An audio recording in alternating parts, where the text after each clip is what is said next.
యోహాను సువార్త 12వ అధ్యాయము 48వ వచనాన్ని ఈ సమయంలో మనం చదువుకుని ధ్యానం చేసుకుందాం.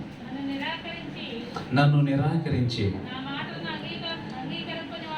నా మాటలను అంగీకరింపని వానికి తీర్పు తీర్చువాడొకడు కలడు. నేను చెప్పిన మాటయే అంత్యదినమందు వానికి తీర్పు తీర్చును. చాలు, చిన్న ప్రార్థన. తండ్రి వందనాలు, వాక్యం మీద నాయన, మీ వాక్యం ద్వారా మా అందరితో మాట్లాడండి. ఒక మనిషితో మాట్లాడితే ప్రయోజనం లేదయ్యా. నిలవబడండి, నేను మాట్లాడతానని సెలవిచ్చారు అయ్యా. మీరే మాతో మాట్లాడండి. మీ వాక్యం మమ్మల్ని బ్రతికించేది, మా బాధల్లో నెమ్మదిని కలిగించేది, మా జీవితాన్ని దిద్దేది, సరిచేసేది, మీ రాజ్యానికి సిద్ధపరిచేది కనుక మీ వాక్యం ద్వారా అందరితో మాట్లాడి మహిమ తెచ్చుకోమని, అభ్యంతరాలు దూరపరచమని, నిలబడిన బలహీన ప్రభు నీ ఆధీనంలో నన్ను బలపరిచి మరుగు చేసి మీరు మాట్లాడమని క్రీస్తు నామములో వేడుచున్నాము తండ్రి, ఆమేన్. ప్రభు నామానికి మహిమ కలుగును గాక. చేరుకుని వచ్చిన మీ అందరికీ ప్రభు యేసుక్రీస్తు వారి యొక్క పరిశుద్ధమైన నామములో అందరికీ శుభవందనాలు తెలియపరుస్తూ ఉన్నాను. ప్రియులారా, దేవుని యొక్క వాక్యాన్ని చాలా జాగ్రత్తగా పరిశీలన చేయవలసిన వారు విన్నాం. గత 2 వారాలుగా మనం న్యాయాన్ని గురించి విన్నాం. ఏది న్యాయము, ఏది అన్యాయము, మన న్యాయం ఏంటో, దేవుని న్యాయం ఏంటో అనే విషయాన్ని 2 వారాలుగా ధ్యానం చేసాం. అయితే ఈ వారం న్యాయాన్ని గురించి విన్న మనం తీర్పులోకి వెళ్తాం. మనం న్యాయం చెప్పిన తర్వాత, న్యాయ సంబంధ తీర్పు జరిగిన తర్వాత మనం శిక్షలోకి వెళ్తాం. తీర్పు అంటే ఏంటంటే శిక్ష, ఒక విధంగా చెప్పాలంటే శిక్షలోకి వెళ్తాం. అయితే బైబిల్ గ్రంథంలో మనం చూస్తున్నాం తీర్పు గురించి. ఇక్కడ మనం చూసినట్టయితే వాక్యం ఏం చెప్తుందంటే, ఈ 45వ వచనం చూసాం. ఏం చెప్తుంది?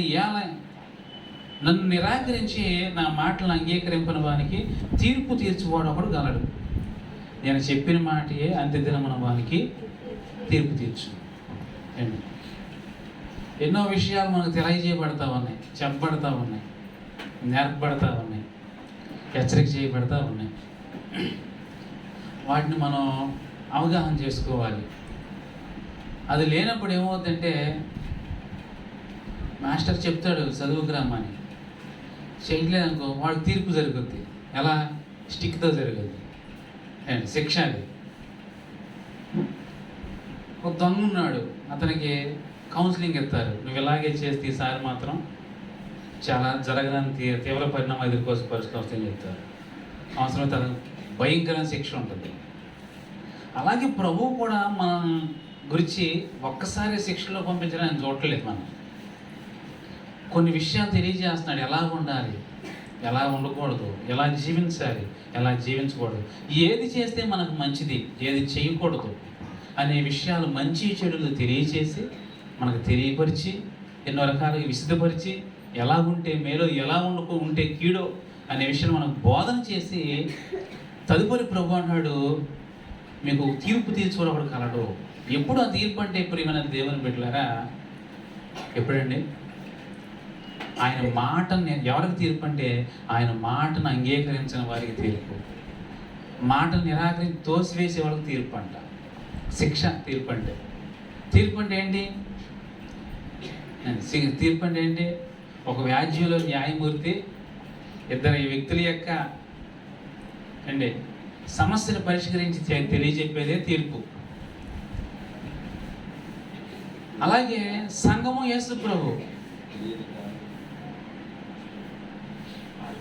తీర్పు తీర్చేవారు ఉన్నారు. ఇప్పుడు తండ్రి, ఏంటయ్యా అయ్యా నాయన, నేను చేయవలసిన త్యాగం చేశాను, చెప్పాల్సిన మాటలు చెప్పాను, నా ప్రేమను చెప్పాను, కృపను చూపించాను, ఏది మంచిగా చెప్పాను, ప్రాక్టికల్గా వారేంటి ఎలా బ్రతకాలో బ్రతికి చూపించాను. వాడు బ్రతుకు నేర్చుకోకపోతే మరి నాది కాదు కదా. ఎలా మాట్లాడాలో సంభాషణ నేను మాట్లాడి వాళ్ళు తెలియజేశాను. మరి అధికమైన మాటలేంటో, చెడ్డ మాటలేంటో, వారి ప్రవర్తన ఏంటో, నేను నా ప్రవర్తన ఫలాన్ని వారి ఎదుట చూపించాను, ఎలా ప్రవర్తించాలో కూడా. ఇన్ని రకాలుగా మంచి చెడును ఎలా జీవించే లోకంలో అనే విషయాలని ఎన్నో రకాలుగా నువ్వు చెప్పింది నాకు చెప్పినట్టుగా ప్రజలకు తెలియజేశాను. ఇప్పుడు వారు వినలేదు. ఏమవుద్ది ఇప్పుడు అంటే అంగీకరించలేదు. ఇప్పుడు వారికి తీర్పు తీర్చుకోవడం ఒకడు కలడు. యేసుప్రభు అంతా చేశాడు మన కొరకు, అన్నీ చేశాడు. నువ్వు జాగ్రత్తగా మాట్లాడు, వాక్యానుసారంగా మాట్లాడు, లేక నీ మాటని తీర్పులో తీసుకెళ్తే, నీ ప్రవర్తన చాలా జాగ్రత్తగా కాపాడుకో. ప్రవర్తన బాగోపోతే తీర్పులోకి వెళ్తాయి, శిక్షలోకి వెళ్తాయి. జాగ్రత్త. నీ స్థితి అంతా బాగుండాలి, లేకపోతే తీర్పులోకి తీసుకెళ్తే నిన్ను అని చెప్పి యేసు ప్రభు ద్వారా తన మాట తెలియపరిచి, ఈనాడు తన సేవకుల్ని నిర్ణయించి సిద్ధపరిచి తను పిలుచుకుని ఆ సేవకుల ద్వారా ప్రియమైన దేవుని బిడ్డలారా ఎన్నో విషయాలు, తీర్పులోకి మనం వెళ్ళకూడదు, శిక్షలోకి మనం వెళ్ళకూడదు, శిక్షను తప్పించుకోవాలంటే మనం ఇలా చేయాలి అనే విషయాలని ఎన్నో రకాలుగా మనకు బోధన చేయిస్తున్నాడు దేవుడు. కాబట్టి ఈనాడు మనం ఇంకనూ కూడా ఆయన మాట నిరాకరిద్దామా? అంగీకరించుకోకుండా ఆయన వాక్య విషయంలో నిర్లక్ష్యంగా జీవిద్దామా? అలా జీవిస్తే యేసుప్రభు తెలుసా, తీర్పు తీర్చుకోవడం ఒకడు కలడు. తప్పక మిమ్మల్ని తీర్పులోకి తీసుకెళ్తాడు, శిక్షలోకి తీసుకెళ్తాడు. అప్పుడు ఏం చేస్తారు మీరు? ఇప్పుడు మీ ఇష్టానుసారంగా జీవిస్తున్నారు కదా, వాక్యానికి లోబడకుండా, దేవుని ప్రేమను గుర్తించుకోకుండా, ఆయన అంగీకరించుకోకుండా నిరాకరిస్తూ జీవిస్తున్నారు కదా. మరి ఒక దినాన తీర్పు రాబోతుంది. అప్పుడు మనల్ని ఎవరు రక్షించేవారు ఉండరు. ఇప్పుడు రక్షించడానికి యేసుప్రభు వచ్చాడు, నీ పాపాలు క్షమించడానికి ఆయన రక్తం చిందించాడు. ప్రతిరోజు ప్రతి నిత్యం కూడా ఆయన పాదాలు చెందించారు. ప్రభా ఇలా విన్నాను, నేను ఇలా మాట్లాడి నేను తొందరపడ్డాను ప్రభా, ఇలా చెడ్డగా చూసాను, చెడ్డగా ప్రవర్తించాను ప్రభు అంటే వెంటనే యేసు రక్తం మన మీద ప్రోక్షింపబడి మనల్ని పరిశుద్ధులుగా, పవిత్రులుగా ఆయన రక్తం మనం చేసుకుంటూ వస్తుంది. ఒక సమయం రాబోతుంది, ఈ అవకాశాలన్నీ కోల్పోతున్నాం. మనం సరి చేసుకుని దిద్దుకునే అవకాశం ప్రభు ఇచ్చాడు. తన ప్రియ కుమారుని పంపించి ఎన్నో విషయాలు మనం బోధన చేశాడు. అయినా ఆయన మాటలు అంగీకరించిన వారిగా, లేదా పెడచెవిని పెట్టిన వారిగా ఇంకా బ్రతుకుతున్నాం. ఒక దినాన్ని ఈ మాటలు ఉండవు. మళ్ళీ ఈ కృపా మాటలు, ప్రేమ మాటలు, దయతో కూడిన మాటలు, క్షమించే మాటలు, ఇక తీర్పు తీర్చుకోవడం అప్పుడు కాదు. ఆ తీర్పు సమయానికి మనం వెళితే ప్రియమైన దేవుని బిడ్డలారా మనకు అవకాశం లేదు. శిక్షకు పాత్రలు మనం. అందుకే ఈ భూమి మీద ఉండగానే మనం రక్షణ పొందాలా, మారుమనసు పొందాలా, బాప్తిసం పొందాలా, దేవుని వరకు జాగ్రత్తగా బ్రతకాలా, శ్రద్ధగా బ్రతకాలా, నిర్లక్ష్యాన్ని వేడాలా, అయితే ప్రభువుకు నచ్చినట్టుగా జీవించాలా, ప్రభువును ప్రేమించాలా, ప్రభువుని వెంబడించాలా. ఏది చేసింది ఇప్పుడే యేసుక్రీస్తు ప్రభువుని బట్టి. తదుపరి ఈ పరిస్థితులు మనకు ఉండవు. కాబట్టి ప్రియమైన దేవుని ఎక్కడా కూడా దేవుని మాటని ఏం చేయకూడదంటండి, ఏం చేయకూడదు, నిరాకరించకూడదు. చూడండి, ఒక మనుషుని మాటని మనం ఎంత అంగీకరిస్తాం తెలుసా? కొన్ని పర్యాయాలు ఒక మనిషిని మాటని నిరాకరించడు. ఈయన అధికారు, ఆయన మాట నిరాకరిస్తే ఎలాగూ, ఈయన పెద్ద, ఈయన మాటని అంగీకరించకపోతే ఎలాగని చెప్పి సాధ్యమైనంత వరకు ఆ మాటని నిరాకరించుకోకుండా అంగీకరిస్తాం. శరీర విషయాలు మాత్రం ఒక మనిషిని మాటని నిరాకరించినా పర్లేదు, అంగీకరించకపోయినా పర్లేదు. కానీ మనం దేవుని చట్టాన్ని బట్టి ఆలోచన చేస్తే, దేవుని వాక్యాన్ని బట్టి ఆత్మీయ జీవితంలో ఎక్కడా కూడా దేవుని వాక్యాన్ని నిరాకరించకూడదు. మనం ఏంటి ఆ నిరాకరిస్తే ఏమవుద్దండి? తీర్పులోకి వెళ్తాము. ఇది భయపెట్టే మాటలా కాదు, వాక్యం అది. యేసు ప్రభు చెప్తున్న గొప్ప విషయాలు అవి. ప్రభు నన్ను ప్రేమించి తీర్పు తీసా కాదు, మీకు రక్షణలోకి ఎలా నడిపించబడాలి, ఎలా దేవునికి ఇష్టంగా బ్రతకాలి, ఏది చేయకూడదని చెప్పడానికి యేసు ప్రభు పంపించాడు ముందు. అయ్యా, నా పోలికలు, నా బిడ్డలు రకరకాలుగా జీవిస్తున్నారు, నాకు దూరం అయిపోతున్నారు, వారందరూ నాకు సమీపం అవ్వాలంటే కృపను కనపరచాలి, ప్రేమను చూపాలి, అవసరమైతే నువ్వు నీ ప్రాణం పెట్టాలి, రక్తం చెల్లించాలంటే నేను సిద్ధమైతే ఆయన వచ్చాడు, ఆయన చేశాడు. ఇప్పుడు రక్షకుడు ఇప్పటి వరకు మనకు అందుబాటులో ఉన్నాడు, ఆయన వినియోగించుకోవాలి. అయితే తదుపరి తీర్పు తీర్చుకోవడం ఒకడు వస్తాడు. అయ్యా సారీ అంటే సారీ లేదు అంతే, ఏముంది, మీరు కాళ్ళు చేతులు కట్టి తీసుకెళ్ళి చీకటి బిలంలోకి పడేసేయండి అంటాడు. అంతే. అగ్ని ఆరదు, పురుగు చావలేదు అక్కడ. అర్థమవుతుందండి? అవకాశం వినియోగించుకోవాలి మనం. అంటే అవకాశం వినియోగించాలి. ఆయన మాటను నిరాకరించక అంగీకరించి మనం మన జీవితాలు శ్రద్ధ కలిగి ఆ విషయాలని బోధన చేసుకుంటూ ఈ భూమి మీద ఉండగా మనం బ్రతుకుని మార్చుకుని సరిచేసుకుని మనం నడిపించబడాలనే విషయాన్ని వాక్యం మనందరికీ గుర్తు చేస్తాం. ఇది దేవుని ప్రేమ. ఒక్కసారి మనం శిక్షలో తీసుకురావడం ప్రభు ఇష్టపడతలేదు. ఏది శిక్ష, ఎలా చేస్తే శిక్షను తప్పించబడతాం అనే విషయాలు బోధన చేయించాడు.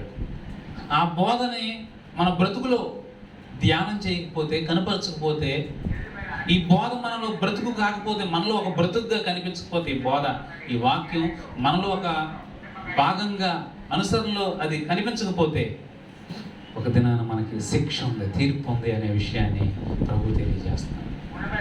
అయితే ప్రియమైన దేవుని బిడ్డలారా, ఎలాంటి పరిస్థితుల్లో మనం ఉండాలి, ఏ రీతిగా ఉంటే మనకు మంచిది, తీర్పు తప్పించబడతాం, ఎలా చేయాలి, ఎలా చేయకపోతే తీర్పు ఉందో అనే విషయాలు 1-2 విషయాలని వాక్యంలోని క్లుప్తంగా మనం కొద్ది నిమిషాలు మనం చదువుకుని వాక్యం నుండి ధ్యానం చేసుకుందాం. చూద్దాం పరిశుద్ధ గ్రంథమైన బైబిల్లో నుండి యోహాను సువార్తలోనే 5వ అధ్యాయం.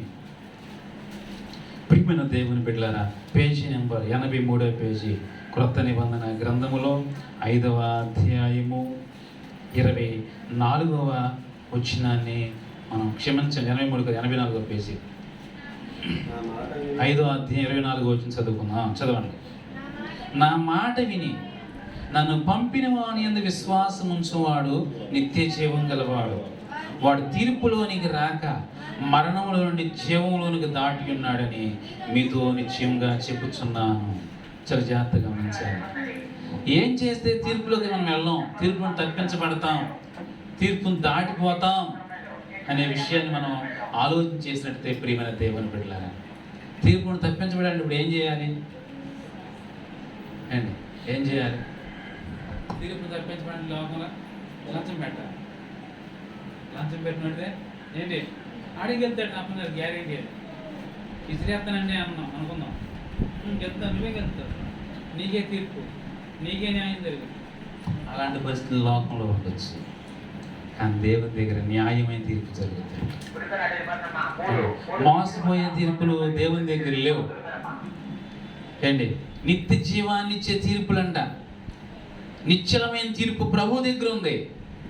వాక్యం మనం చూస్తున్నాం.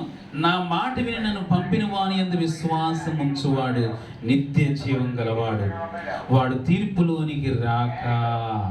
ఏంటి? మనం తీర్పులోకి వెళ్ళకూడదంటే ఇప్పుడు ఏం చేయాలంటే, ఎలా బ్రతకాలంటే, మనం ఈ భూమి మీద ఉండగా ఎలా బ్రతకాలంటే అండి, విశ్వాసంతో బ్రతకాలి.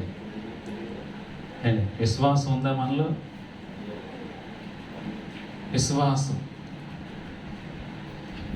విశ్వాసం అంటే ఏంటి? నమ్మిక, నమ్మకం. మరొక మాటలో వాక్యార్థం చూస్తే విశ్వాసం అన్నది అండి నిరీక్షింపబడి వాటి యొక్క నిజ స్వరూపం. మనం పరలోకం చూడలేదు, పరలోకం వెళ్ళబోతున్నాం అనేటువంటిదే విశ్వాసం. 12 గుమ్మాల పట్టణం మా కొరకు ప్రభు నిర్మిస్తున్నాడు అని మనం చూడలేదు. విశ్వాసం ఏంటి తెలుసా? ఆ 12 గుమ్మాల పట్టణంలోకి నేను చేరబోతున్నాను ఒక దినాన అనేది విశ్వాసం. విశ్వాసం అంటే నిరీక్షింపబడి వాటి యొక్క నిజస్వరూపం. పరలోకం వెళ్దాం అనుకుంటున్నాం కదా, దాని యొక్క నిజస్వరూపం ఏంటంటే విశ్వాసం. ఇక్కడ విశ్వాసం లేకపోతే, నిరీక్షణ లేకపోతే, విశ్వాసంతో ప్రభు కొరకు జీవించకపోతే, అంటే రాజ్యం కొరకు బ్రతకపోతే ఎక్కడికి వెళ్తామంటే మనం? ఎక్కడికి వెళ్తాం మనం? చదువుతున్నాం కదండి, ఏం చెప్తుంది? వాడు తీర్పులోనికి రాక మరణంలో నుండి జీవంలోనికి దాటి ఉన్నాడు. తీర్పులోకి ఉండే వెళ్ళకూడదంటే మనం ఏం చేయాలంట? శిక్షలోకి వెళ్ళకూడదని మనం ఏం చేయాలి? విశ్వాసంతో పరలోకం కొరకు జీవించాలి. పరలోకం కొరకు జీవించాలంటే ఏం చేస్తాం మనం? పరలోకం వెళ్ళాలంటే ఎలా వెళ్తాం? ఎలా వెళ్తామండి? ఒక మాట చెప్తున్నాను, దుబాయ్ వెళ్ళాలి, అమెరికా వెళ్ళాలి, ఎట్లా వెళ్తాం? చెప్పండి, ఏమన్నా తెలుసా? వీసా కావాలి అండి, వీసా ఉండాలి, పాస్పోర్ట్ ఉండాలి. ముందు పాస్పోర్ట్ ఉంటే తర్వాత వాళ్ళు వీసా పంపిస్తారు. ఈ రెండు లేకుండా లేదు, వెళ్తారు లేదు. అలాగే అండి రక్షణ, విశ్వాసం, ఈ రెండు అవసరం. Passport, visa. మన వీసా ఏంటంటే విశ్వాసం, మన పాస్పోర్ట్ ఏంటంటే రక్షణ. ఇవి లేకపోతే ఎక్కడికెళ్ళాం? పరలోకం వెళ్ళాం, అంతే. ఈ రెండు చాలా అవసరం ప్రియమైన దేవుని బిడ్డలారా. భక్తుని జీవితంలో, భక్తుని యొక్క వ్యక్తిత్వంలో ప్రతిదినం కూడా విశ్వాసంతో బ్రతకడం అంటే ఏంటంటే ఒక మాట చెప్పాలంటే నేను పరలోక సంబంధిని. కాబట్టి నేను ఎలా బ్రతకాలి, నేను ఎలా జీవించాలి, నాలో దేవునికి ఏమి ఉండకూడదు, దేవునికి ఇష్టమైంది మనం చేయాలి ప్రియమైన దేవుని బిడ్డ. దేవునికి అయిష్టమైనటువంటిది, దేవునికి వ్యతిరేకమైనటువంటిది, దేవునికి విరుద్ధమైనటువంటిది, దేవునికి నచ్చంది మన జీవితంలో ఉండి ప్రక్కకు పెట్టేయాలి. అది లేకపోతే ప్రియమైన దేవుని బిడ్డలారా, మన జీవితంలో పరిశీలన చేసినట్లయితే తప్పనిసరిగా తీర్పులోకి వెళ్తాం. మనం శిక్షలోకి వెళ్ళాల్సిన పరిస్థితి అవుతుంది.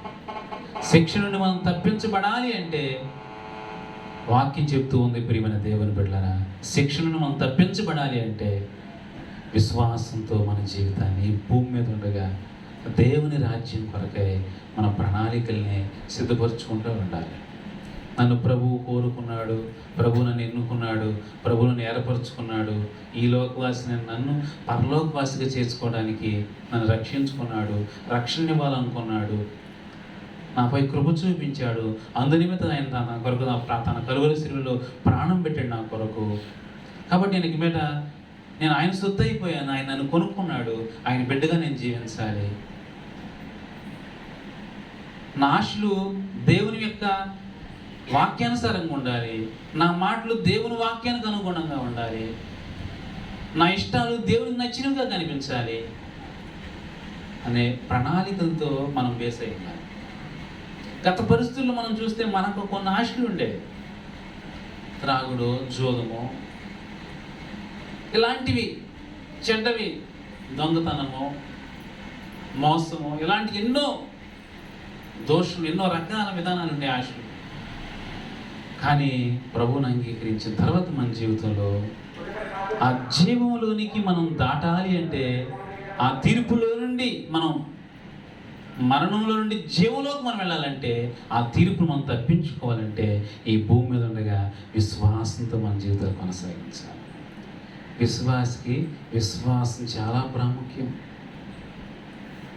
విశ్వాసం లేకపోతే దేవునికి ఇష్టడై ఉంట అసాధ్యం అంట. విశ్వాసం లేకుండా దేవునికి ఇష్టడై ఉంట అసాధ్యం అని బైబిల్ చెప్తుంది హెబ్రీయులకు రాసిన పత్రికలో. దేవునికి నువ్వు ఎప్పుడు ఇష్టడవో తెలుసా? ఎప్పుడు ఇష్టడివి? విశ్వాసం కలిగి జీవించినప్పుడే. అంటే పరలోకం యొక్క విధానాలతో, ఉద్దేశాలతో నువ్వు బ్రతుకుతున్నప్పుడే, పరసమైన ఉద్దేశాలు నీ మనసులో ఉన్నప్పుడే దేవుడికి నీ వంటి ఇష్టం.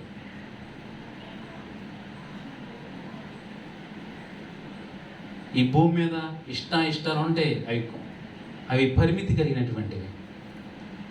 ఇష్టమైతే మావాడు అంటాడు, కష్టమైతే కానివాడు అంటాడంట.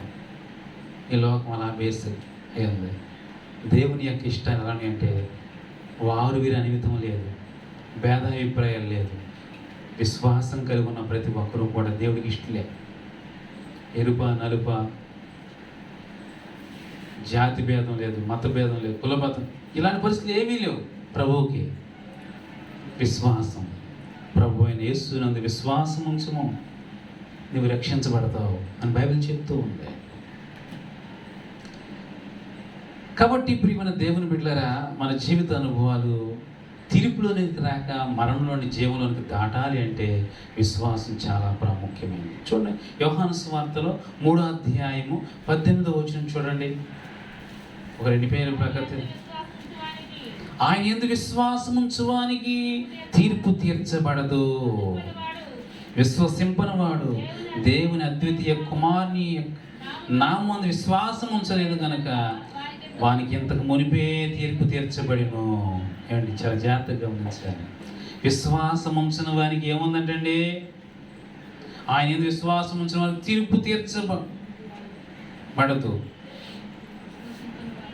విశ్వసింపని వాడు దేవుని అద్వితీయ కుమారు నామందు విశ్వాసం ఉంచలేను కనుక వారి జీవితం ముందే తీర్పు తీర్చబడిపోయినట్టాడు.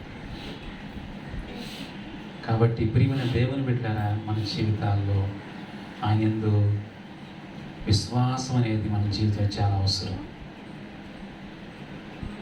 విశ్వాస జీవితంలో మనం కొనసాగాలి. ఎందుకంటే విశ్వాసం లేకపోతే మన జీవితాలకి, విశ్వాసంతో బ్రతకకపోతే మన జీవితాలకు తీర్పు తీర్చబడద్ది, శిక్షకు పాత్రలం అవుతాం అని దేవుని యొక్క వాక్యం మనందరికీ వాక్యం చెప్తాం. అందుకే బైబిల్ గ్రంథంలో ఒక మాట చదివినామంటే రోమీయులకు రాసిన పత్రికలో 8వ అధ్యాయంలో మొదటి వచనం చూసినట్లయితే వాక్యం మనకి ఈ రీతిగా గుర్తు చేస్తాం. కాబట్టి ఇప్పుడు పేజీ నెంబర్ 138వ పేజీ. కాబట్టి ఇప్పుడు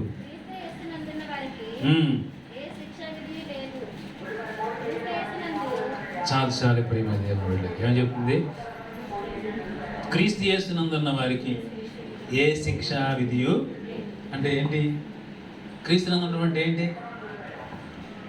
క్రీస్తు యేసునందు అంటే ఇప్పుడు ప్రార్థనలో ఉన్నాం, అందులోకి వచ్చాక మనకేం శిక్ష లేదు కదా, అంతేనా? మీటింగ్కి వచ్చాం కదండి, ఆరాధనకు వచ్చాం ఆదివారం, అంతేనా శిక్ష? కాదు, విశ్వాసంతో ఉంటాం. క్రీస్తు యేసునందు ఉండటం అంటే ఏంటంటే అర్థం? విశ్వాసంతో, నిరీక్షణతో, పరలోకం ఆశ పెట్టుకుని, మారు మనసుతో, రక్షణతో మన జీవితాలు ఎదురు చూడటం. అలాంటి స్థితిలో ఉన్న వారికి, క్రీస్తు యేసునందున్న వారికి ఏ శిక్ష విధియు అంటే తీర్పు లేదు. శిక్ష అని చెప్పాం కదా, తీర్పు అంటే శిక్ష. కనుక ప్రియమైన దేవుని బిడ్డలారా, బైబిల్ గ్రంథం బట్టి మనం పరిశీలన చేసినట్టయితే ఎవరు తీర్పులోకి వెళ్తారు, ఎవరు శిక్షలోకి వెళ్తారు? శిక్షలో వెళ్ళటం ఆయనకి ఇష్టమా? శిక్షను తప్పించడం ఆయనకి ఇష్టమా? యేసుప్రభు ఎందుకు వచ్చాడు? ఆయన అసలు శిక్షను తప్పించడానికి ఆయన ఈ భూమి మీదకి వచ్చాడు. కానీ శిక్షకు తగిన పనులే మనం చేస్తూ ఉంటే, విశ్వాసహీనమైన జీవితం బ్రతుకుతూ ఉంటే, విశ్వాస భ్రష్టుడిగా బ్రతుకుతూ ఉంటే, ఇంకా బుద్ధిహీనమైన పరిస్థితులు మనం జీవిస్తూ ఉంటే తప్పక ప్రియమైన దేవుని బిడ్డలారా మనం తీర్పులోకి వెళతాం.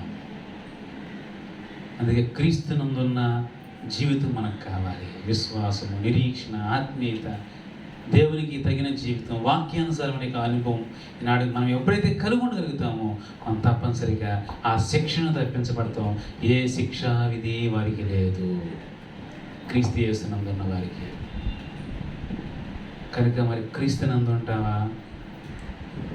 అపవాది యందు ఉంటావా? వాక్యం మందు ఉంటావా? సాతాను యందు ఉంటావా?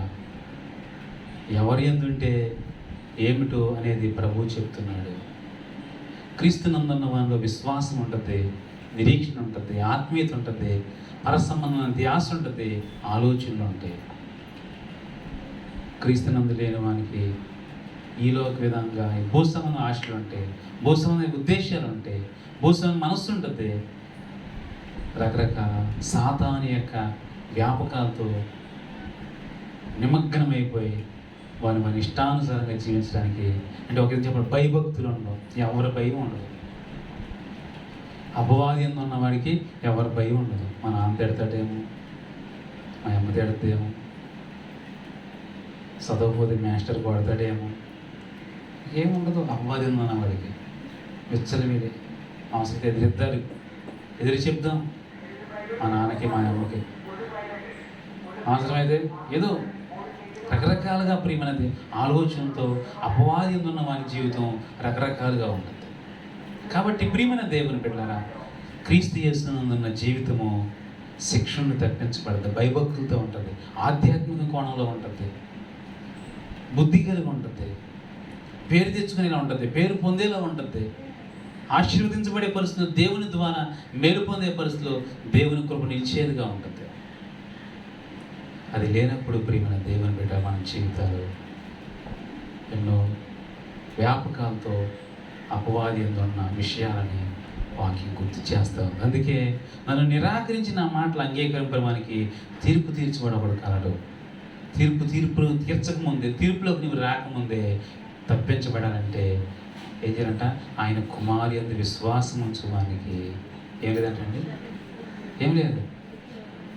మరణంలో నుండి తీర్పు తీర్చగా మరణంలో నుండి జీవులకు ఆ వ్యక్తి దాటుతాడనే విషయాన్ని వాక్యం మనకు గుర్తు చేస్తాం. కాబట్టి క్రీస్తునందు మనం ఉండాలి. అందరం ఆయనలో మనం ఉంటే మన జీవితం తప్పించబడతాయి అనే విషయాన్ని వాక్యం గుర్తు చేస్తాం. రెండవదిగా మనం జ్ఞాపకం చేసుకుందాం, పరిశుద్ధ గ్రంథమైన బైబిల్లో నుండి ప్రియమైన దేవుని బిడ్డలారా, వాక్యాన్ని మనం పరిశీలన చేసినట్లయితే వాక్యాన్ని మనం అర్థం చేయాలి. యోహాను సువార్త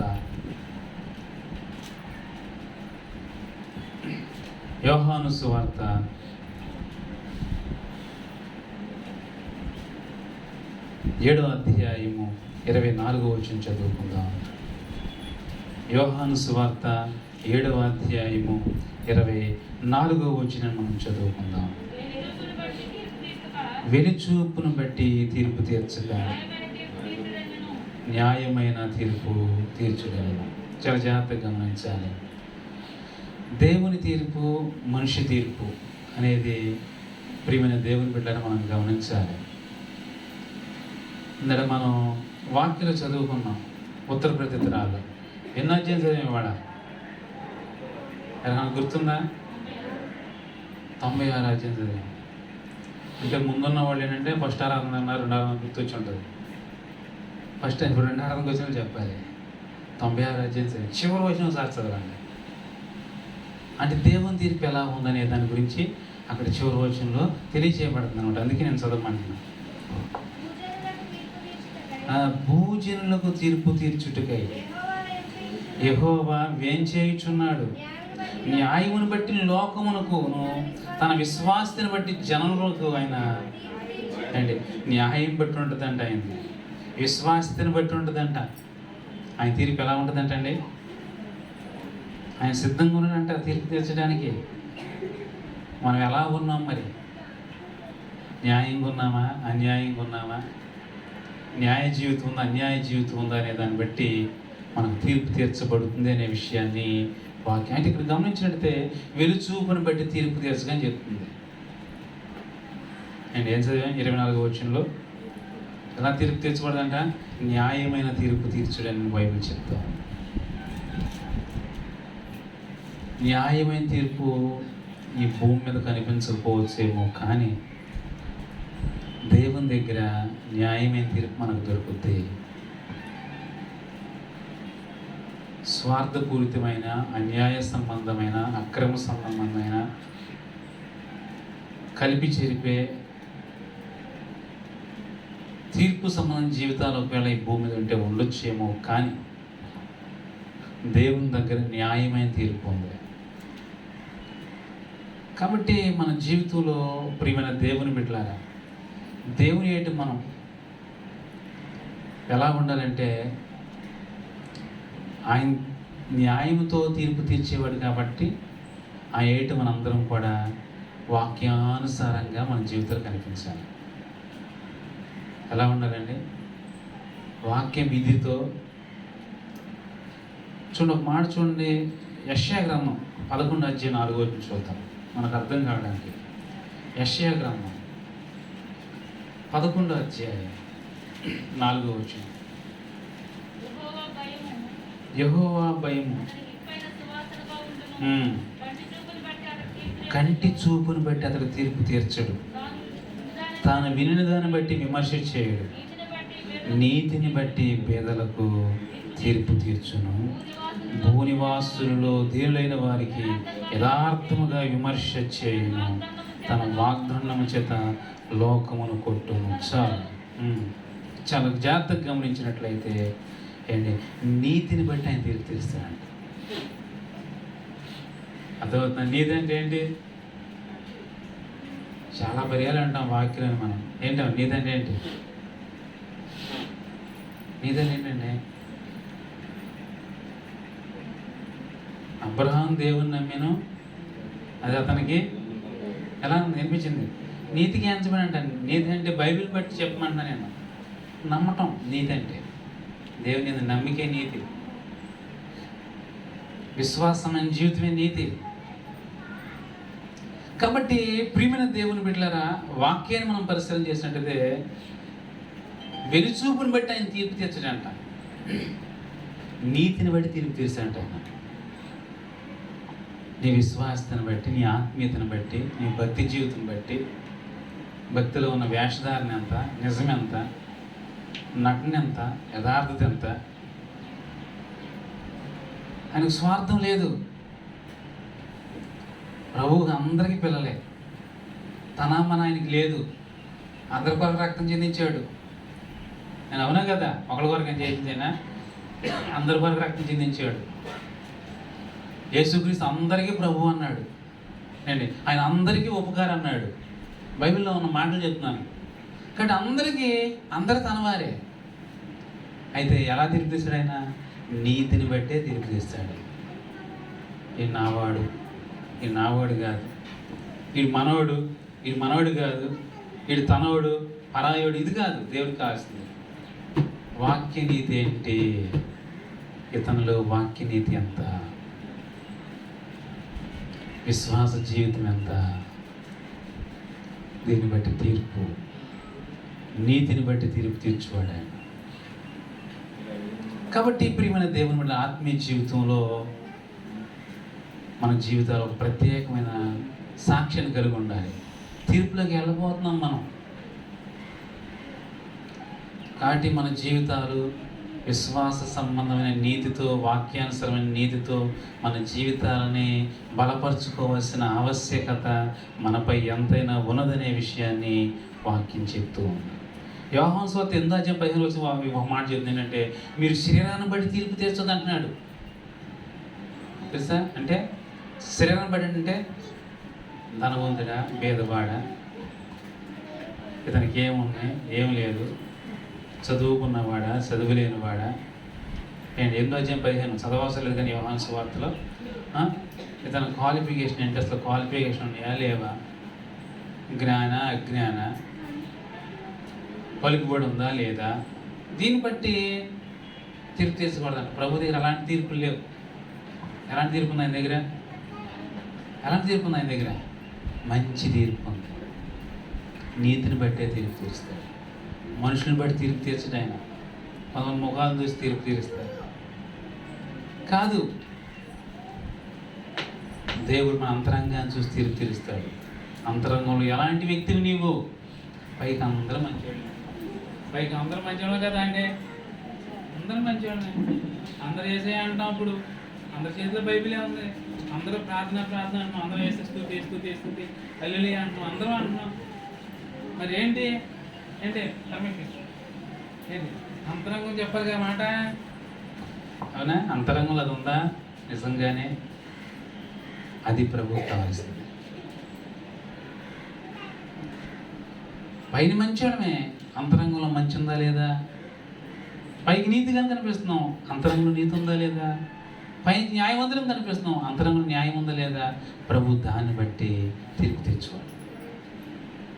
జాగ్రత్త, మనం ఎలా ఉంటున్నామో ఒకసారి పరిశీలన చేయాలి. చివరి ఒక మాట నేను చదివి ముగిస్తాను వాక్యాన్ని. చూడండి, 5వ అధ్యాయం యోహాను సువార్త 5వ అధ్యాయం. ప్రియమైన దేవుని బిడ్డలారా, 29వ వచనం చదువుకుందాం. చాలా జాగ్రత్తగా గమనించి, మేలు చేసిన వారు జీవ పునరుద్ధానమునకును, కీడు చేసిన వాడు తీర్పు పునరుద్ధానమునకు బయటకు వచ్చి. చాలా జాగ్రత్తగా గమనించాలి. ఏండి వాక్యం ఏం చెప్తుందంటే, మనకి ఒక తీర్పు ఇక్కడ కనిపిస్తూ ఉంది. మేలు చేసిన వారు, కీడు చేసిన వారు, 2 విషయాలు చెప్పబడతా ఉంది. తీర్పు అనేది ఎలా ఉంది? మంచికి ఇంకా తీర్పు ఎందుకు? మంచికి తీర్పు కావాలా?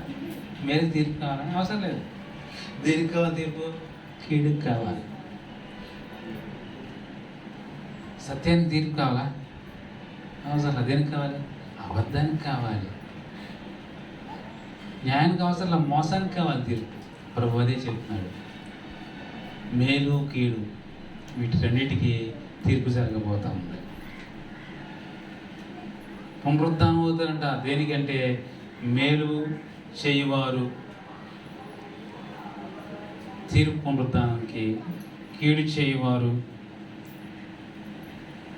చూడండి ఒకసారి మేలు చేసిన వారు జీవ పునరుద్ధానమునకును, కీడు చేసిన వారు తీర్పు పునరుద్ధానానికి బయటకు వచ్చేదని వాక్యం చెప్తాం. కాబట్టి మనం దేని వరకు వెయిటింగ్లో ఉన్నాం. ఇంకా అర్థం అవడానికి ఒక మాట అంటే ఇది పాయింట్ కాదు అని క్లియర్గా మనకు అర్థమైపోద్ది. ఇంకా ఏమి అసలు తీర్పు ఎవరికైనా తెలిసిపోద్ది. కొరింథీయులకు రాసిన మొదటి పత్రిక, మనం ఎప్పుడు ప్రభురాత్రి భోజనం కొరకు ఈ మాట చదువుకుంటాం. మొదటి కొరింథీ 11వ అధ్యాయము 31వ వచనం. అయితే మనలను మనమే 153వ పేజీ, విమర్శించుకునే ఎడల తీర్పు పొందకపోదుము. చాలు ఏంటి ఏం చెప్తుంది వాక్యం? అయితే మనల్ని మనమే విమర్శించుకుంటే అసలు తీర్పే లేదంట, మనకి శిక్ష లేదంటండి. అదోది నేను చెప్పింది. మనం విమర్శించుకుంటే మనం చూసుకుంటే అయ్యో నేను అబద్ధం ఉందే నాలో, మోసం ఉందే నాలో, ఇలా ఉంటే నా జీవితం నరకంకి వెళ్ళిపోద్ది కదా, ప్రభువుకి ఇది ఇష్టం లేదు. కానీ వెంటనే ప్రభువా నేను పాపినయ్యా, నన్ను క్షమించయ్యా, బూతులాంటి పాపినయ్యా, చెడ్డగా పలికిన, అబద్ధ సాక్ష్యం పలికిన అని ఈ రీతికి మనం విమర్శించుకుంటే మనకేం లేదంటే అసలు శిక్ష లేదు, తీర్పు లేదు, తీర్పులోకి వెళ్ళాం మనం. ఇక్కడే జరిగిపోదని తీర్పు మనకి. ఎక్కడ చెప్పలేంటే ఇక్కడే జరిగిపోతుంది మనకి తీర్పు. చిన్న చిన్న శ్రమలు అంతాయి కదా, తల నొప్పాయి కదా, కాళ్ళు నొప్పాయి కదా, గుండె నొప్పాయి కదా అంటున్నా. ఇదే శ్రమలకి ఎక్కడ అయిపోయింది, తీర్పు అయిపోయింది. ఇక్కడ విమర్శించుకునేవాడికి విమర్శ లేకపోతే అసలైన తీర్పు ఉంది. అర్థమవుతుందండి? అదే చెప్పేది వాక్యం.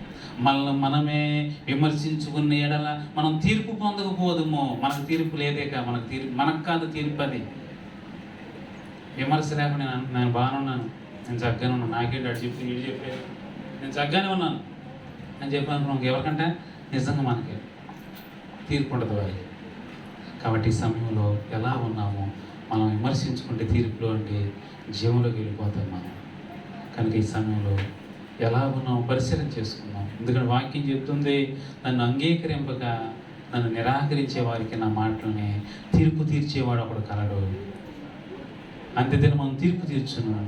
కాబట్టి ఆ సమయం రాకముందే మనమే విమర్శించుకుందాం, సరి చేసుకుందాం, దిద్దుకుందాం, విశ్వాసం ఉంచుదాం. విశ్వాసం ఉంచిన వాడు మరణంలోని జీవులకు వెళ్ళిపోతాడు. కాబట్టి ఈ సమయం ఎలా ఉన్నామో పరిశీలన చేసుకుంటూ ప్రార్థన చేసుకుందాం. దేవుడి కొద్ది మాటలని మన వినికిడిలో దీవించి ఆశీర్వదించునుగాక. ఆమేన్. అందరు తలలు ఉంచినట్లయితే, మోకరించినట్లయితే ప్రార్థన చేసుకుందాం. ప్రభువా, తీర్పు తీర్చేవాడు ఒకడు కలడు. అంత్యదినం నేను వారికి తీర్పు తీర్స్తానని చెప్తున్నారు. కానీ ఆయన నా జీవితం విశ్వాసంతో లేదయ్యా. నన్ను నేను విమర్శించుకోలేకపోతున్నానయ్యా. విమర్శించుకునేవాడికి తీర్పు లేదన్నావయ్యా. నేను ఎలా ఉన్నానో పరీక్షించుకోలేకపోతున్నాను ప్రభు. అయ్యా నన్ను క్షమించండి నాయన, సహాయం చేయమని ప్రార్థిస్తాం అందరం కూడా. ప్రభు సందులో అంతటి కళ్ళెత్తుదామా? ప్రభువా ఒక్కసారి దయ చూపించండి.